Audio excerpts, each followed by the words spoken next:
Hello. Welcome to the Fantasy Goats Tuesday show where we're going to be breaking down the NFC East.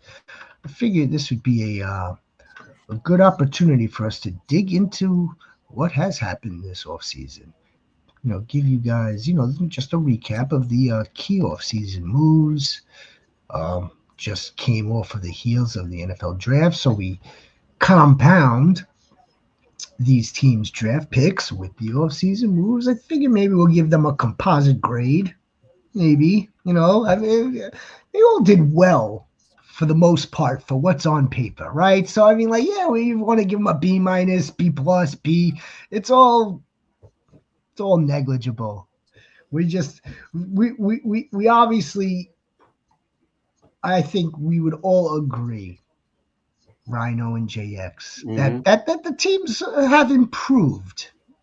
Most of the teams, yeah. Yeah, they've definitely. I mean, it's an opportunity for every team to improve. The league is set up as such. So, we will get into the key off-season moves, give you the outlook in terms of what their win projection is, and we have those ready to go for you guys. Whether we think they're going to be just around that number, or whether they're going to exceed it or miss it. And then how does all of this impact our fantasy football players? That's what we really want. So we're going to get into that tonight. Just a quick reminder that we will be returning to you, of course, on Thursday. We will be delivering to you another rookie mock draft for all the dynasty players out there. And it's a good exercise for all fantasy players. Yep. Let's see where, now that we have the rookie landing spots, get an idea of how high many are on a particular player. Maybe some players are getting faded. So we'll do that this upcoming Thursday. And of course, we'll be back next week and the week after that. And then when it's August, we'll really be back. And when it's September, October, November, and December, we are absolutely all systems go flight. We only win here at the Fantasy Goats. Don't forget to like and subscribe to all the videos. Is there a wall I can run through right now? Huh? Is there? Like the Kool-Aid guy run through the wall? I don't want you to ruin anything in your home.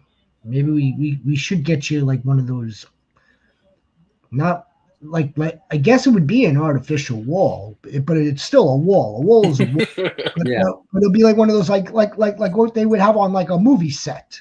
Yeah, like the pillow wall, it looks like rock, but it's soft as Sherman. Yeah. We get you one of those, and every so often, when it comes down to hype, we get you to run right through it, right? Who's soaked? He's the goat of the goats. The one and only Husot. Where do you guys where do you think the NFC East stands in terms of the rest of the league? It's a loaded question. And it's loaded. It's weakest divisions. Weakest? Yeah. Okay. Yeah, I think it's the bottom tier of the that was a simple of the answer. NFC. Yeah. Yeah. Historically speaking, this is one of the strongest divisions. It has been, yeah. Yeah. Always. Things change. It's I think there is a little bit of a pendulum swing based on the quarterbacking, and we're going to get into these two individuals because when we're talking Jalen Hurts and we're talking Jaden Daniels, we're talking about probably top 5, top 6 quarterbacks. Yeah. Now, I'm going to temper it a little bit, and again, let's just get into it. Do you want to start at the bottom, or do you want to just start with the Eagles and go from there? We can start with the Eagles and go down. So you do want to start with the Eagles, okay? Yeah, we can start with the Eagles. The Eagles. I mean, look, this team. This team was basically just loading up on depth. I'm not sure if they really lost anything significant. Chauncey Gardner-Johnson was dealt in a trade, Okay. They got back an offensive guard. I mean, it wasn't even like, okay, let's trade a defensive player for an offensive guard. No problem. What did they do in the draft? They drafted a beast in Jahad Campbell, a beast. That was a steal. That was probably one of the steals of the draft too. At freaking 32. Jeffrey Lurie. Jeffrey Lurie. He Howie Roseman. Jeffrey Lurie grabbed the phone. He's laughing to Jahad Campbell. Jahad, we tried to get you for the last hour. He's like, they were all laughing. They couldn't believe it. Well, I don't even know why they even felt the need to even swap the pick. I don't even understand. I'm not even sure why they did that, just to get. I mean, they probably had Jahad Campbell at 32. Nevertheless, it's over. It's over. Hey, welcome to SEC East here, right here, man. The Eagles. I mean, look, they're going into the season, the best team on paper, rightfully so. They've got one of the best running backs, rightfully so.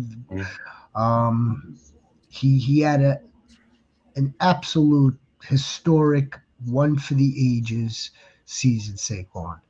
480 touches last season. I'm concerned with that number. Yep, same here. Aren't we all concerned with that number? We should be. Everybody should be. Their alarms should be going, woo, woo, woo. Yep. Some people just they look at what he did last year and they think he could duplicate it again, and it doesn't happen. I mean, even if it's a lesser number, it's still going to be a damn good season. But if they're expecting a almost record-breaking rushing season and everything he did, another 480 touches is unsustainable. It's just too many. It's just too many, like you said, too many red flags, right? We have I know the Eagles fans are not going to want to hear this, but, of course, we have first of all, he's the age 28 season, the scariest season in fantasy football for a running back. He was just number one last year. We don't see back-to-back one overall for our running back. And then, what we don't want to talk about, but we also do have to talk about it. He hasn't been the most, injury-friendly player that, we've had, and he played all 16 games last year. Yeah. I don't know if he's going to be able to play 16 games again. Just off of his history, so. And then like I said, red flag galore with Saquon. Change the OC too. I don't know if that's going to affect him that much either, but there's a change in the OC. These are all how much of the difference is that going to be? Possibly. These are all valid points. They really are. And when it's all said and done, when push comes to shove, and we get the masses, really the millions that play the game in every league, where would the line of demarcation be drawn for Saquon is like, okay, he didn't go third. He didn't go fourth. It's not going to be many after that until somebody still is going to select Saquon Barkley again, based on the recent by picks. Most of it, the majority of this is going to be recency biased, and again, that historic performance. I mean, I see the runs. Some of these runs that he had still in my head. I guarantee you, me and Jax do too. We see those runs constantly. Let me preface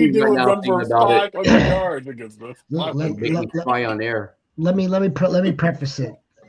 Okay, not that it was that long ago, obviously, but yes, to much of the chagrin of these two gentlemen.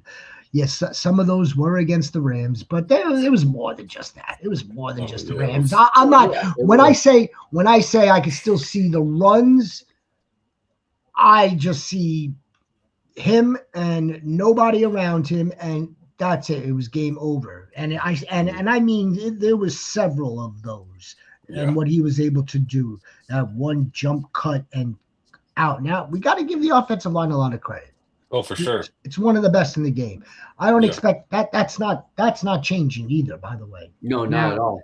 As long as it stays constituted anyway. We're not talking injury. excuse me, I don't have a crystal ball. No one's got the crystal ball. We can't play like that. What we can do is take a look at players' previous seasons and see whether or not they have a checkered history, whether they are prone to injury. This makes them more likely to it. Doesn't mean that he couldn't have a injury-free season or that he won't. But someone like Saquon, yeah, he has been nicked up, banged up a little bit here and there. Yes, he does have some of these red flags. He does have a little bit of a checkered history. Nevertheless, no one is going.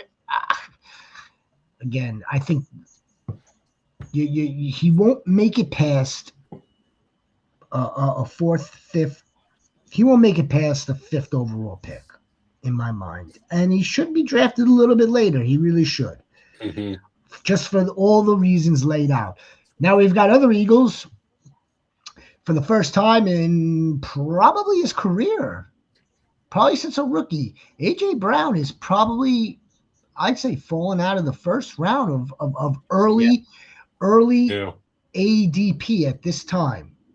If you want to factor in the best ball ADPs that have kicked off right now versus where he lies in a dynasty setting, and early redrafts, and Devontae Smith too, and because of the talent pool at wide receiver, based on the pool of incoming players, Devontae Smith has now probably dropped by a round as well. That is correct. I'm seeing him 4th and 5th round right now. That is correct. Well, 4th round would be typical for Devontae. You mean it's 5th or 6th round then? I'm seeing him. If he's in the 5th round, that's uncharted territory. Again, these are two. We know what they are. Yeah, I think on this. Yeah, I mean, last year, I feel like last year, we should kind of play it like this year. I feel like A.J. Brown and Devontae Smith are better values this year in 2nd and 5th round picks. Only because one thing about Kellen Moore is he was able to stay on track, right? Like he said, we're running with Saquon and we're just going to run it and we're going to win. That's how we're going to win. This new OC could get antsy and be like, look, we got to spread the ball around. We got to throw it. I think there's an opportunity where Devontae and AJ, play out their draft positions because you're right. AJ's the 2nd round pick all day, and Devontae's a 5th rounder. But I mean, they could be finishing the top 24 easy. I agree. I'll see that and raise you one, and then I'm going to hedge against what I'm about to say on top of it. So yeah, I know the wheel is turning. What if they eliminate the tush push, which is up for vote in about a week or so?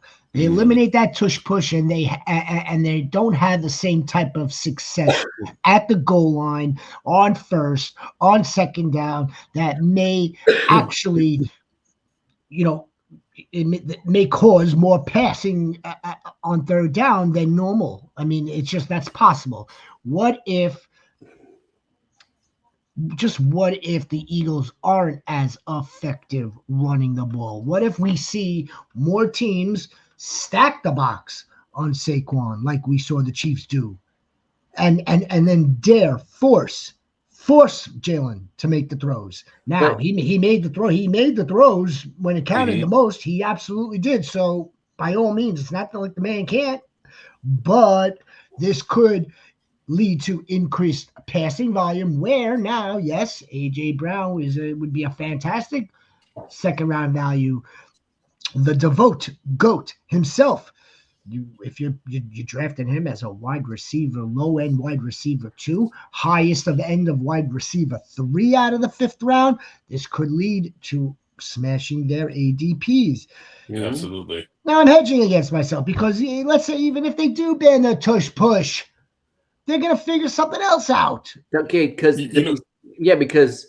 it's not like Hurts is slow. He can run outside and have Barkley behind him and act like the college. Either going to Barkley or going to Hurts, and that's going to open up the outside lanes for him. And he's fast enough to get on the outside. So I mean, the tush push, and even with if they get rid of the tush push, the dude squats 600 pounds. he could probably still just run up the middle. Yeah, I was leaning more along those lines when I said that they'll figure something else out. Yeah, sure. Of course, they could probably get a little bit more gimmicky in terms of, sweeping it out or Right. any of those types of plays. Sure. I was thinking more along the lines of like coming up with like another variation, another version of it where it's just abiding by the rule. Because again, it's not, they're not just going to, if it happens, from what I'm reading, from what I'm seeing, watching, they may ban it and then there'll be language attached to it, right? There'll be like there'll be some variation, a variable to it. There'll be the reasoning and the rationalization, but there'll be specific rule. It'll be law. It'll be rule, and they will then from there just get that info and then go with it from there to say, okay, well, we're not breaking the rule now. That's it. So we have our Eagles fantasy players. I mean, we talked. I mean, yeah, Jalen Hurts. Look, I think we can argue, we can debate whether he should be drafted ahead of the quarterback that we're going to talk about in just a moment or two, or whether he should be behind him and be the second quarterback off the board out of this division. This division, by the way. These gentlemen are on record. It's one of the weaker divisions. I'm not prepared to go that route just now, but they do have two of the best quarterbacks. Oh yeah. So fantasy quarterback. Dak Prescott's not a bad quarterback either.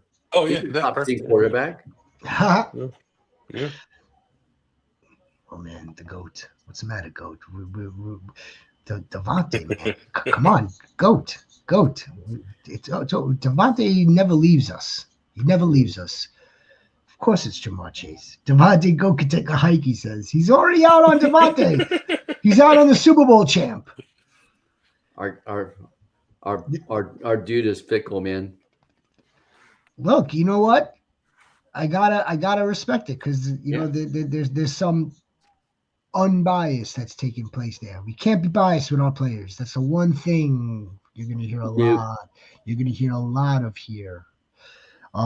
Lastly, Eagles, 11.5 wins. Is it over or under 11.5 wins? Will they exceed that?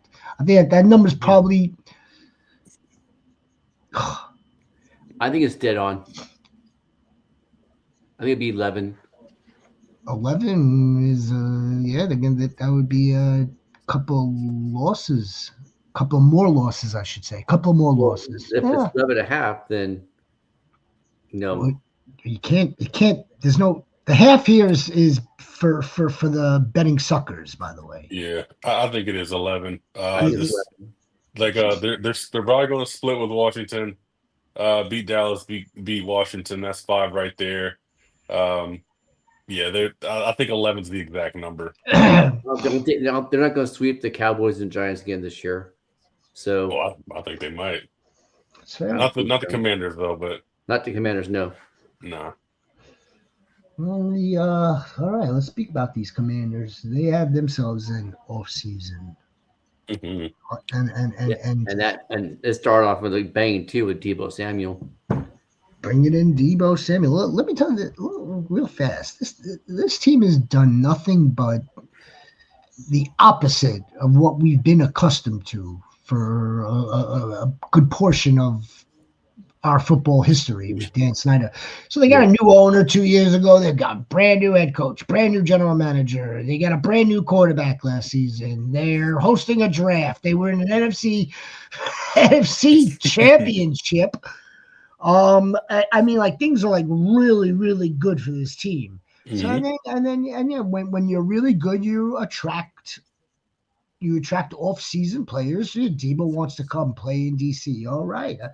Brand new stadium I think is going to be announced soon or is announced. They added some other wide receivers. Nothing's really, Osborne. Yeah. Nothing's moving the needle there for me. Michael Gallup came out of retirement. They signed with him. They re-signed what's his face, Zach Ertz. They did a lot on defense. A lot. They did a lot on defense. Not so much. Yeah, a couple of tags. Laramie Tunsil. Yep. Mhm. That was a good trade. Laramie Tunsil was a good move. And what did they do in the draft? The first round offensive tackle. They did Josh Connerly. Yeah. That's right. Yep. And cornerback with the number 61st overall pick in Trey Amos. Yep. And Yep. Great pick by them. That was a really good pick. Look, They did solid draft, man. This is a good team, and it reminds me, going into the 2025 season, of another team that was very good the year prior, and they wound up with exactly the same record back-to-back seasons with a very high drafted quarterback in C.J. Stroud, and the Commanders now remind me of that. They do. A little bit of regression somewhere. I think Washington's O-line is better than right now. Now, the O-line is better. And that's why. When they start off good, then everybody start getting hurt. Now if they don't have the depth that to support the losses, then it could be that kind of season. I think, well, I don't want to spend too much time on the Texans because we'll do that when we reach their division. It was a combination for them, wasn't it? It wasn't just decimated by injury. A lot of them just didn't play well. I don't think Laramie Tunsil.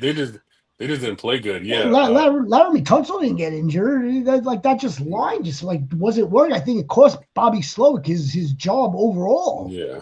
Part of the reason, anyway, at least part of the reason. But let's get back to the Commanders. Yes, Rhino, you hit it on the head. Do they have the depth? We'll see. Yeah, for the Commanders, I think they're building it right. I feel like the Texans got really shiny weapons, and everybody just said let's go to the moon with them. But with Commanders, they're doing it the boring way. They got some, in my opinion, some bargain bin pieces in the skill positions, but it was all about offense and defensive line getting better, to protect Jaden and stop the run, because that was really their problem last year. They couldn't stop anybody from running the ball on them at all. Not at all. The defense was kind of like Swiss cheese. That's for sure. So that was, I would say that was the Achilles heel. But man, so you would think, like, okay, a young offense like this wouldn't be able to, hold serve, right? Like the defense is giving up all these points. The Commanders were just like, they would go head to head, back and forth. They would have to score. They eventually, for the better part of the season, all the way through to the second to last game, they just scored more. So yeah, look, again, there's a lot to like here. There's a lot to like, but there are, again, they didn't do anything to upgrade at running back. Okay, rightfully. Okay, so they're saying, oh, you know what? We're gonna roll the dice with what we got. We've got two guys, Brian Robinson Jr., Austin Eckler. We've got another guy, another running back, McNichols. If our offensive line is better, maybe they will be more productive. I don't know. I'm not. I was actually surprised they didn't draft a pass catching running back. They got the pass catching running back. Yeah. Yeah, they did get the one guy. What's his name? Ja'Cory Krosky Merritt. Yeah, that's what everyone's kind of watching really close. That's the guy. Arizona. But they didn't really upgrade the running back position like we all thought they were going to. No, they didn't do that. But yet they gave, as you mentioned before, James Daniels has another toy, Debo. Compliment. I swear it's a good compliment to Scary Terry. Scary Terry's going awfully high, early ADP, early redraft. I'm out on Terry McLaurin at that price. Debo Debo is the value play out of the two, but I would probably be out on Debo because we know he does have a little bit of history, not that significant, not that serious, but nevertheless, still a little bit of injury history. He's up there in age, and look, how are they going to utilize him? We think that he's going to be their number 2 wide receiver. And their gadget, dude, right in the backfield, kind of like how the 49ers used him. He's probably he's probably like one of the best gadget players that's in the league, right? Like he is like the godfather of the modern day gadget play. How often do you hear nowadays, right? Oh, we want him in the Debo Samuel role. Yeah. You hear that with every player. It's just, oh, he could be the Debo Samuel role. So yeah, he is the godfather of it. Savion Williams is in the Debo role. Yeah, he's the Debo role. Yeah, exactly. That's why I drafted him. Hell, fuck yeah, the utility man. That's right. But okay, and I'm sure. Look, if he's in space after the catch, he has the potential to take it to the house. Again, if he's in a 5th round with Devontae Smith or some of the other dudes, I would consider it, just depending on like how the roster is shaping out. It's not someone that I would be uber targeting, but nevertheless, he probably has a solid season left, especially maybe a little rejuvenation. Yep. He probably sees this roster and this team as a serious contender, and rightfully so. Their win total. Oh no, Jaden Daniels. We should he's just a rock star. If we leave here without talking about Jaden Daniels, then we've done we're not doing the right thing. Yeah, we just completely dropped the ball like the Boston Celtics. Jaden Daniels, what does he do for an encore? I don't see the sophomore slump. I don't see either at all. Because even if he isn't efficient passing the ball, he's too electric of a runner. He's too electric. I don't know if a year of film is enough for the NFL to figure out Jaden Daniels. I look back at the Lamar second season and go, can he be a real MVP contender this year? He is a damn near one last year. Mm-hmm. And he's probably behind Josh Allen and Lamar, the 3rd best quarterback in the league. Well, we're there yet. We still got Joe Burrow, and he's right there though. He's right there. Got Joe Shiesty. Like I said, man, we're right there with him. I'll say that because of the rushing upside. I definitely can get behind it. But by the end of the season, we could be saying that and not even thinking twice. No, I think he has that. I think he has that ability. He has the infrastructure. He has the same OC in year number 2. He could be an MVP. Another wide receiver 2 this year that he can catch, that he can count on. Mm-hmm. He saw Zach Ertz, his security blanket. They're true. The O-line is better. The defense is better. This dude ran for 891 yards. That's fucking crazy. It doesn't seem like it either because he just he's flawless when he's running. 30. One of the big things coming out of college was him running, and I kept on telling people, if you watch how he ran at LSU, he hardly ever got hit. Just like Lamar. Lamar doesn't really get hit that often because he gets out of bounds. Runs smart. And also, he's just faster than everyone. Yeah, there's that too. How early are you drafting him? Let's say you just want to be in the Jaden Daniels business. You want that guy. You want the quarterback. Just take care. Just get that position, and you're gonna. Obviously, you're going to sacrifice somewhere else, but at the same time, it's like, okay, now I've got a steady stream of like basement 20 fantasy points a week, and that's good. That's good to have. I think he's in Josh Allen range. I'm taking him in the second if it makes sense. Second or the third, yeah. If we're coming around that 2-3 turn, yep, I'm definitely taking him. 100%. I bet you there'll be some that take Jaden Daniels before Josh Allen. Dare I say that? Potentially. You'll find some.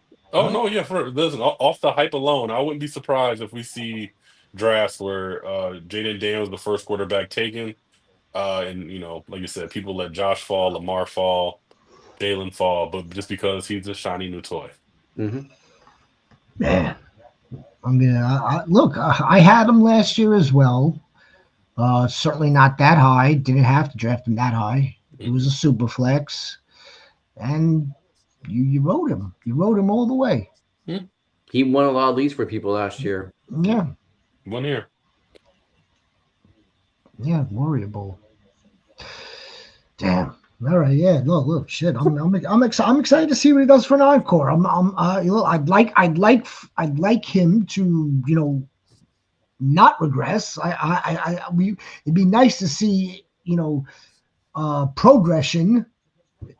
But I think it's almost the same boat as Barkley, Sig. 800 regression, yards. even if it's like 100, he rushes for 700 yards instead of 895 or whatever it was.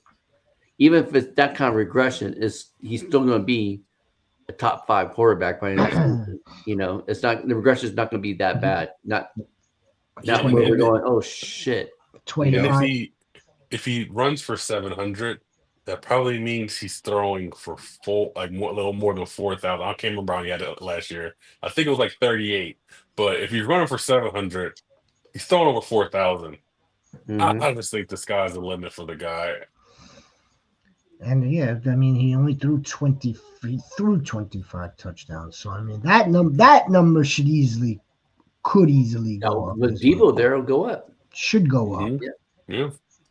Something's all right. You know what? Just try to be as optimistic as possible, because in this division as well, with the Commanders and the Eagles, you've got them in the division. The Dallas Cowboys, folks. How'd they do this offseason? They signed Joe Milton. They traded for him. That's right. My fault. They traded 6th round. They traded for Joe Milton. They could have gotten. Look, if they were going to do that, you could have gotten more like a Shador. I mean, like I know that's like okay, like low hanging fruit. I mean, you could have drafted a quarterback, but no, they want Joe Milton. All right, fine. Javonte Williams, that's significant. But it's. Let me preface this, and it goes into what the Cowboys, as we know, based on listening to what they're saying out of that camp, that they want to, and they have been stockpiling and building up their trenches, building up their offensive line, and that will be the next time we see a high profile or this generational or the Ezekiel Elliott type of splash at running back. Until they feel that their offensive line is in the right shape, as good as it can be, then that's when they'll spend up on the running back. Until then, that's why we've had the Rico Dowdle last year. That's why we have Javonte Williams now. And I kind of get it, right? Like it makes sense to me. But it's a catch-22, Rhino, because on one hand, you like that blueprint. Yeah, you want your offensive line to be freaking dogs. And be like, the number one offensive line in the game, and anyone could run behind it. But at the same time, it's like it seems like their priority on urgency is like at the bottom. It doesn't like, okay, so this may take a few years for them to build up their offense. Like, that's the problem. But so they might have one in Jaden Blue, They might have one. At least the receiving end, they have a real one with him. They might. Or is the urgency not on getting skilled players, or are we not looking at their urgency to protect Dak because they can't have what happened last year happen again? Right. It's it's We took them out of the picture when Dak got hurt, and Jerry wants as much pub as he can get. He needs Dak there for all 17 games. Yeah, because I don't know if Joe Milton is an upgrade from Cooper Rush as a backup right now. They go as far as Dak takes them. That's directly out of the horse's mouth. Mm-hmm. And go ahead, sorry. Go ahead. No. What I was going to say to JX's point, it was spot on. It's not just for the running game. They want an absolute dog offensive line where it's for pass protection as much as it is run blocking. And so we're going to forego all the shiny toys right now. And the only reason why I say might be Jaden Blue is because, again, it's not that splashy first round, Genty, first round. That's why they didn't give a crap last year at all. That's why they didn't even give a crap this year in a strong running back class. They're going to roll with Javonte Williams until they are confident that guys on their line, such as Robert Jones, who signs a 1-year deal, the Booker, who they drafted, okay, they had to replace Zach Martin. That's key. So Sadiq Charles on a 1-year deal. I mean, so again, until they feel confident that these guys could gel with what they already have, and then of course, we're talking heavy on the running back right now. Yeah, Jaden Blue might very well work out for them, and it would be money well spent. But they know that they're going to want high draft capital, a highly graded, highly touted running back. I don't know if that's coming next year or not, but if they could get by with Jaden Blue, if they could get by with a miraculously, turned around Javonte Williams under this system, then they'll be happy. It's still going to most likely land this team. Most likely, everything has to fall perfectly for them to make the playoffs, and then just get ousted from there. I mean, it's still going to, the offense will still run through CeeDee Lamb. That's a given because they don't have 1,000%. Jake Ferguson right now is probably the number 2 receiver. Nothing against Jalen Tolbert. Yeah, Tolbert, who had flashes last year that he's good, but he's still probably number 3 receiver at best. I agree. With Jalen Tolbert. Of course, I agree with CeeDee Lamb. And of course, it's going to go. I mean, for our purposes, for fantasy purposes. And Lamb's numbers would have been a lot better. There were so many missed passes from Cooper Rush that were just off target to him. Plus, a little minor, I would say minor shoulder. Yeah. But yeah, it was the quarterback. It was definitely the quarterback. CeeDee Lamb is your alpha one. He's your top 3, top 4 wide receiver in this league. Mm-hmm. He's extremely talented. He's confirmation. We know exactly what we get. He is the best of what you want for a ceiling in terms of fantasy, right? Like, this is the dude that could absolutely scorch you on any given day, as long as the quarterback's in place, for close to 200 yards and 2 touchdowns. He's exactly what you want out of a ceiling with a very high floor. High floor being like if Cooper Rush or if Joe Milton has to come in. Again, as a team, you're in trouble. But CeeDee Lamb, again, we're gonna put him down. I'm gonna put him down. I think we all are. He's damn quarterback proof. Yeah. Yeah. Mm-hmm. One other thing, the defense again. The defense will keep them in games. The defense is going to be all right. I mean, obviously, we all expect Micah Parsons to get an extension there. They obviously they're high on Odigizawa. I think I'm pronouncing that correctly, right? They gave him a nice contract. Their secondary, Jerome Bland. I mean, they've got good pieces on defense. I'd say they're stronger on defense in terms of talent than they are offense just by default. Yeah. Just by default of it's really CeeDee Lamb and Dak. Now, Dak, we expect him to come back. We expect him to be fully healthy. It was kind of like a fluke injury, right? Like his hamstring detached, like that. That's kind of flukish. If Dak is on JX, he'll throw over 30 touchdowns if he's on and close to 4,000. He's not going to be a fantasy top 12. You don't think? Well, when it's all said and done, yes, but preseason wise. Yeah, gotcha. Yeah, no, yeah, he preseason wise, he won't be drafted. I don't think he'll be drafted as a starter unless someone is just going to really, really just wait till late round. Late round, if you didn't take a quarterback and Dak's there, you could kind of take Dak. Yeah, I mean, I love Dak with coming off the injury.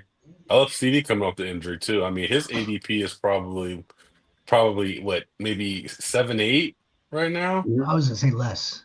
You think it's less than that? Oh wow! I mean, if it's less than that, I mean, 1 year makes all the difference because the season that him and Dak put together 2 seasons ago or 1 season ago before this one, I mean, goodness, 1,800 yards, over 100 receptions. It was ridiculous. Let me put it this way, Jake. I'm not even mean to interrupt you. If we were talking half PPR, then it might be closer to that number that you had around 7-ish, 6, 7, 8.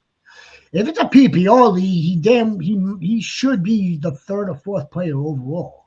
Yeah. As far as with one running back, only one running back taken in between the 3, and that would be the Bijan. Yeah. Yep. We'll get to the NFC South. Some other time.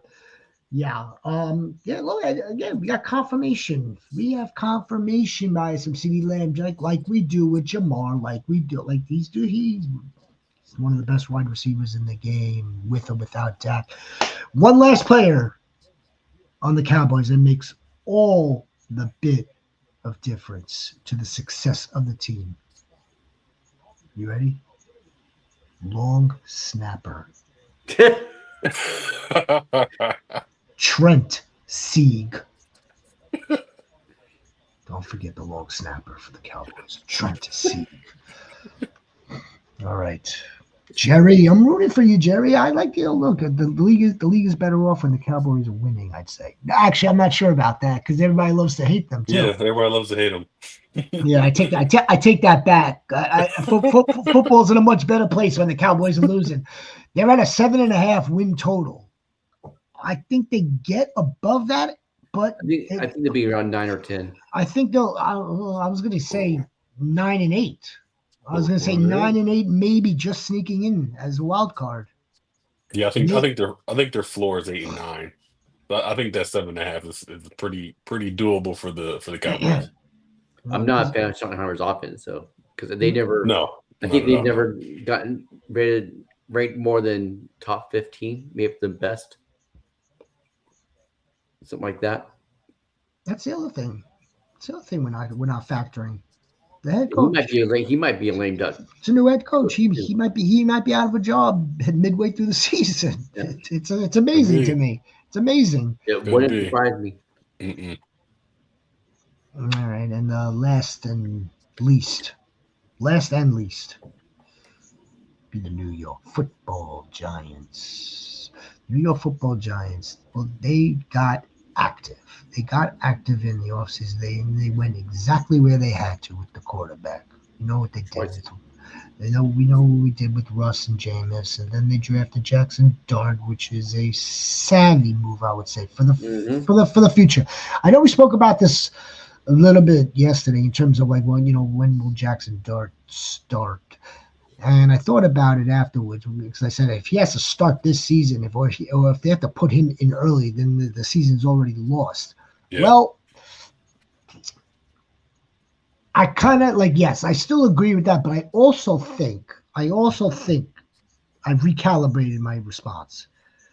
Like both can be true. Jackson Dart may play while Russ is still hanging around, hanging the Giants in there. Like in other words, like we said yesterday that Russell Wilson will get pulled if they start losing, and if Jackson Dart has to go in for that reason, they're in trouble. Well, I also think that even if let's say the Giants are, I don't know, let's just say they're 6-6. And they believe that Jackson Dart is ahead of schedule. And if they believe, just based on all the behind the scenes type of stuff, that he's ready, I also think that there's a good chance that they may put him in at that point as well. Russ is not their long-term solution. We know that already. I think both things can be true. Russell Wilson may last the whole year, get them to 7-10, which would be victory compared to what they had last season. Mm-hmm. And it would be like, you know what, thank you. And Jackson Dart red shirts the entire time. Or the Giants can be playing decent football, just like he was doing with the Steelers. You know, again, 5-5, 5-6, 6-5, something along those lines where they're right in the thick of it. And if they think that Jackson Dart can just be like an accelerant, we might see him there. After that, we know what they did with their draft. We know that they drafted your boy Scatterboo. Definitely they drafted. He's my boy now. I believe in the talent. I believe in how he's going to be utilized. More importantly. Mm-hmm. But we don't know yet his snaps. We don't know how much he's going to be on the field. That's going to be important for fantasy. I could promise you that he's going to be drafted. He's going to be drafted in the mid to late rounds of drafts with value, just like the Giants did. They drafted this running back with value in the 4th. We're going to draft him in the 9th with value. We're also going to draft Tyrone higher than that, hoping that Tyrone is more of the lead back. And that could very well happen as well. Their defense, the Giants' defense, JX. What do we make of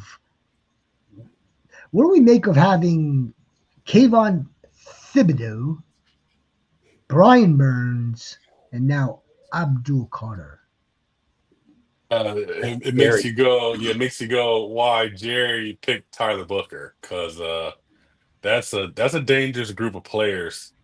And I don't want them discount them also picking Darius Alexander from Toledo. No. They are building something massive on the defensive side with the Giants. And also, like I alluded to earlier, them getting Javon Holland back there to clean everything up. Yes, sir. I like that Giants defense a lot. Yes, sir. Yeah. We were saying often, and as early as the Chiefs losing to the Eagles and what we saw the Eagles defense do, and how you need to get after the quarterback.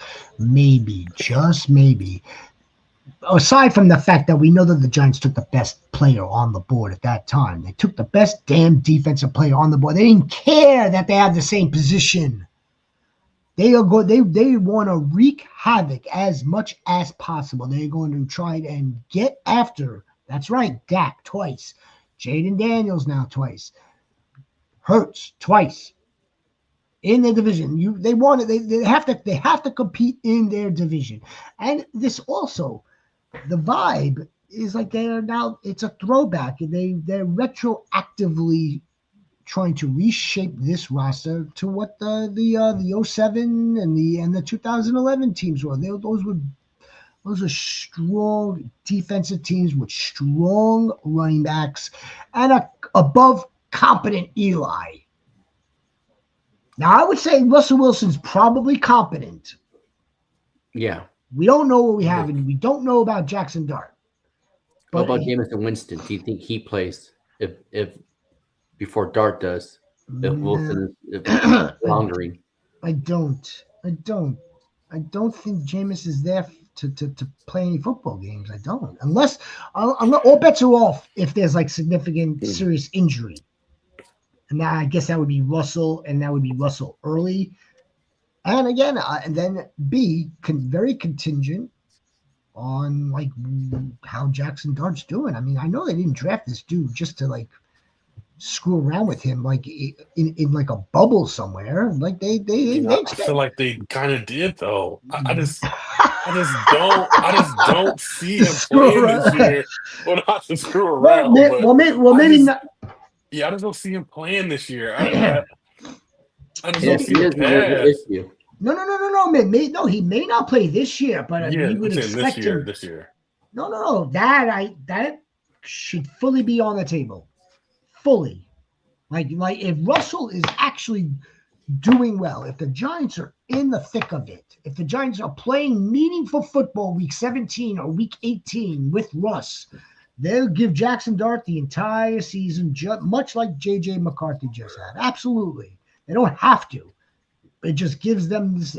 They have now luxury of like a good quarterback room versus what they had last season. And who else does this benefit tremendously? Because we kept talking about like where the CD wide receiver 3. Of course, they got Jamar. Of course, Malik Neighbors, big time. Malik mother effing Neighbors. And he's quarterback proof too. You think if you think I'm high on a scatterbrains, that's my dog. To the moon. I thought you were acknowledging him. 15 games last year with those bobos at quarterback. Mm-hmm. Yeah. 15 games was 1,200 yards, $107, and I think 7 touchdowns. Heavily targeted too. Oh my gosh. That was with Tommy Cutlets and the other guy. I don't even want to know his name. Don't even tell me his name right now. And just think, right? He had 175 targets. Okay. 175 like targets. And his yards per reception were 11. Do you think with Russell Wilson that he's going to only be catching checkdowns? No. Not at all. Not at all. That's why there's some people saying that if Winston was actually the starting quarterback, it'd be better for Neighbors. Either way. It may be because of the type of quarterback that Jameis is, exactly. and then the type of wide receiver Malik is. Mm-hmm. So in that regard, if we want to look at it through that one-on-one type of like vacuum, yeah, maybe. But from a football Giants perspective, that wouldn't be good for the team. Russell Wilson is going to start. How long and how many games is a different story. Would you say that this might be?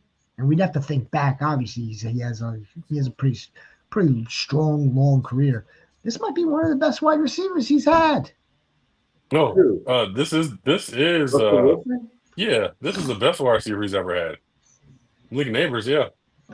I think it is too. I mean, I was going back to Doug Baldwin, Tyler Lockett, DK Metcalf, Courtland Sutton, Pickens, Sutton. I mean, yeah, Malik Neighbors is the best by far. He's probably the best wide receiver Russ has had.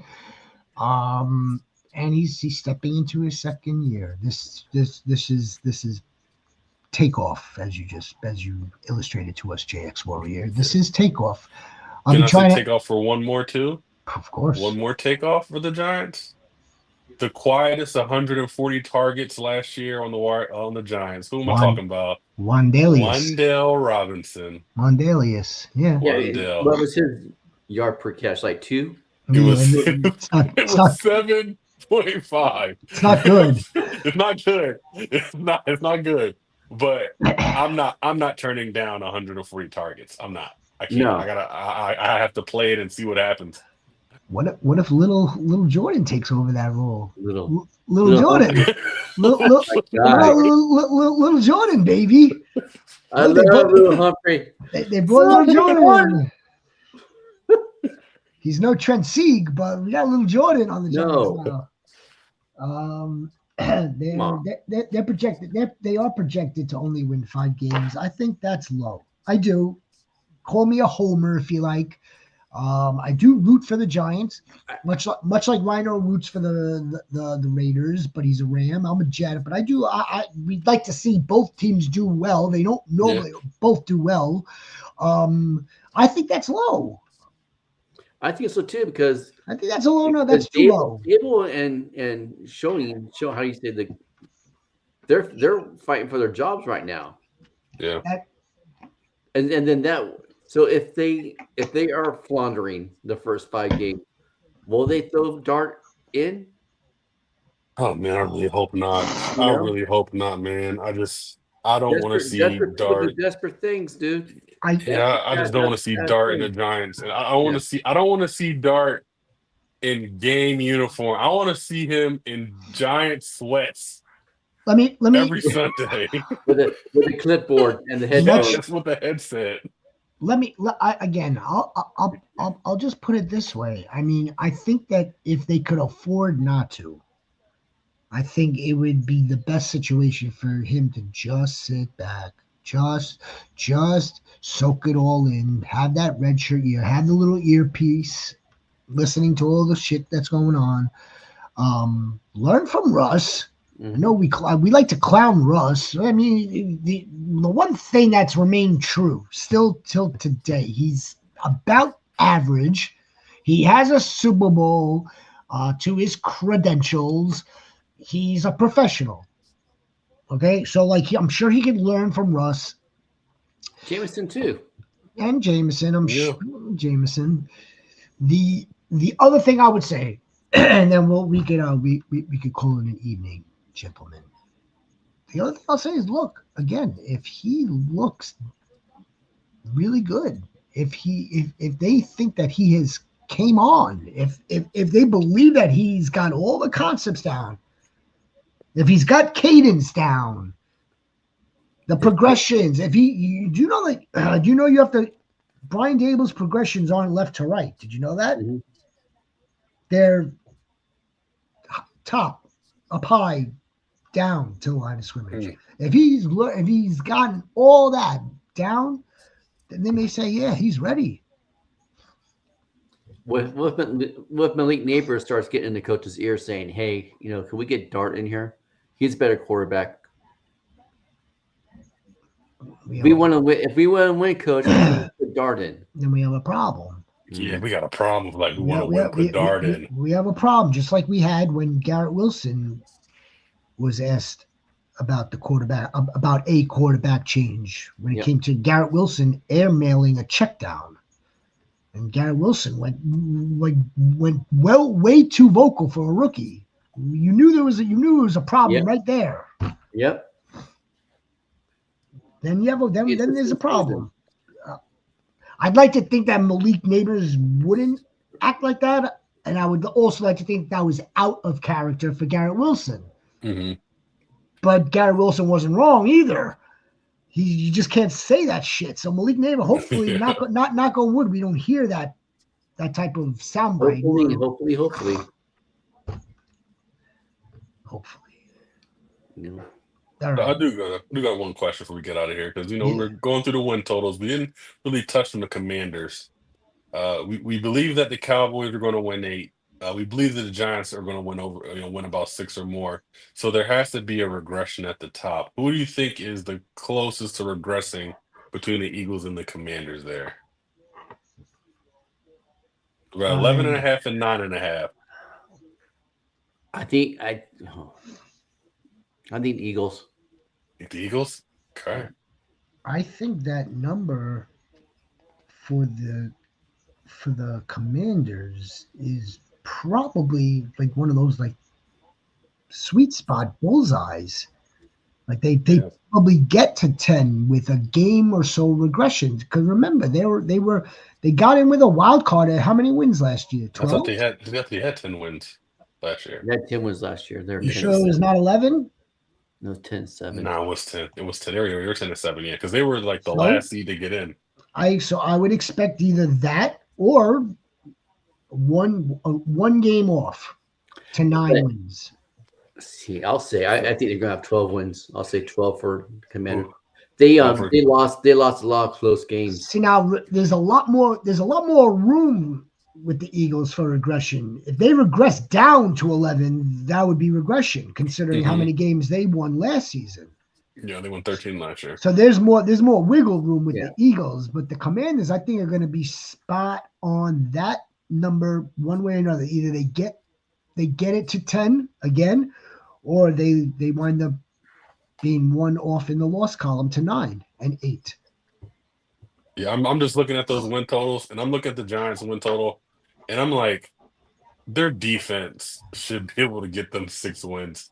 And the competency of Russ Wilson should get them 6 wins. So we're there with that. And then I'm looking at the Commanders, and I'm like, I know we didn't say there's a sophomore slump for Jaden Daniels, but could there be a slump for the Commanders as a team, and they just make it in again at 9 and 8? Yes. So yeah, I don't know. Like I said, they all can't go over. They all can't. Now good point there. That is in no way, shape, or form, a detriment to where we're drafting again. Like Terry McLaurin's still gonna go like somewhere in the low 3rd round. He's gonna have an ADP somewhere around there. I'll probably be out on that because I think he is due for regression from that season. Yeah. Oh yeah. Brian Robinson Jr., if the offensive line happens to be better, I still don't think he will exceed his production from last year. I don't think he's a very, very talented. I don't think he's talented enough. He hurt a lot last year, though, too. So, yeah. Even if he's fully healthy, I don't expect him to exceed. Yeah. He's already starting his downward spiral from his peak year 2 years ago. If we think Jaden Daniels is going to throw more touchdowns, it probably means that they have to throw more, obviously, and they may be losing more games, or not losing more games, but they may lose one more game and then they did. Just one more game. That's we all. think Jaden Daniels might have a better season for fantasy, and it'll be at the expense of some other area of the team. Absolutely. All right. More to discuss. A lot more to discuss when we get into the other divisions. We're going to start getting into player rankings, all these rankings. So yeah, you're hearing us talk about CD 3, 4, Justin Jefferson 4, 3. We got to rank all these guys. Fantasy Goat ranks. And from there, we'll also do like the breakout players, 2nd-year players, 3rd-year breakouts, that type of stuff. Sleepers. There's no such thing as a sleeper anymore. I got a sleeper for you, for the Goats. Who's that? You know who it is. Xavier. That's a sleeper. We're gonna get some. We'll find some other sleepers, but nowadays it's hard. It's hard to get sleepers with all the information. Nope. And best ball, not the advent, but how popular the best ball streets have gotten. Mm-hmm. It's tough to find sleepers. All right. Drafting in the right spot. Now that's the key. Draft for value. We will be back. Always. We will be back on Thursday. Until then, enjoy your evening. Thank you very much. See you soon. Good night. Like Thursday.